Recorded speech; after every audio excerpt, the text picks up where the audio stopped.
ఈరోజు వేటు న్యూస్లో ఇందుకూరుపేట ఎస్ఐ గారు మాట్లాడిన విషయాల గురించి, తర్వాత కొన్ని యూట్యూబ్ ఛానల్స్ ద్వారా మీడియా గ్రూపుల్లో కూడా సర్క్యులేట్ అయిన విషయాల గురించి వివరణ ఇచ్చేదానికోసం మీతో మాట్లాడటం జరుగుతుంది. ముందుగా దీనికి సంబంధించి పల్లిపాడులో పంచాయతీ స్థలం శుభ్రం చేయమని చెప్పి అక్కడ చెట్లు చెదలు పెరిగిపోయి పాములు పురుగులతో ఇబ్బంది ఉందని చెప్పేసి చాట్ల మాధవి మరియు ఆ చుట్టుపక్కల ఉండే కొంతమంది పంచాయతీ కార్యదర్శికి ఒక రిప్రజెంటేషన్ ఇచ్చారు.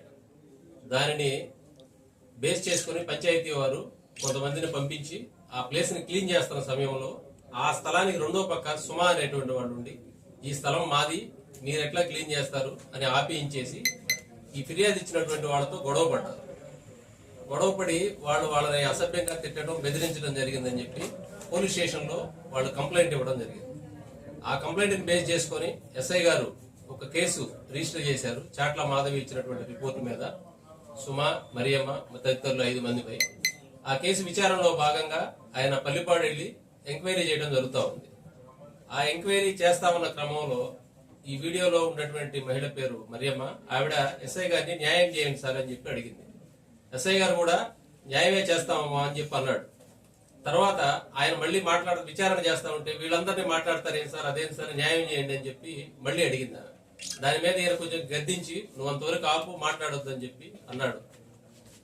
ఇది కేసు విచారణలో ఆమె పదే పదే ఆటంకం కలిగిస్తుంది అన్నటువంటి ఆ సందర్భంలో జరిగిందే తప్ప ఉద్దేశపూర్వకంగా ఎస్ఐ గారు చేయడం కాదు. ఆ సర్క్యులేట్ అయిన వీడియోలో మీరు వింటే కూడా క్లియర్ గా మీకే వినపడుతుంది. ముందు ఎస్ఐ గారు మేము న్యాయమే చేస్తామని చెప్పిన మాట క్లియర్ గా ఉంది. మరి అది దాన్ని ఏమన్నా మార్పింగ్ చేశారా లేదో వెరిఫై చేయాల్సి ఉంది. ఎందుకంటే ఆ నాయిస్ వరకు చాలా లోగా వస్తుంది. ఆమె మొదట విచారించి న్యాయం చేయండి సార్ అన్న మాటకి ఎస్ఐ గారు నేను న్యాయమే చేస్తానమ్మా అని చెప్పిన మాట మాత్రం చాలా లో నాయిస్ లో వస్తుంది. తర్వాత మళ్ళా రెండోసారి చెప్పిన విషయంలో ఈయన గద్దించింది మాత్రం క్లియర్ గా వినపడేలాగా వస్తా ఉంది. అయితే ఎస్ఐ గారు ప్రవర్తించిన దాని మీద గతంలో కూడా కొన్నిసార్లు ఆరోపణలు జరిగినాయి. దాని మీద శాఖాపరంగా జిల్లా ఎస్పీ గారి ఆదేశాల మేరకు విచారణ జరుగుతోంది. అతను తప్పు చేసినట్టుగా రుజువు అయితే ఖచ్చితంగా అతని మీద యాక్షన్ తీసుకుంటారు.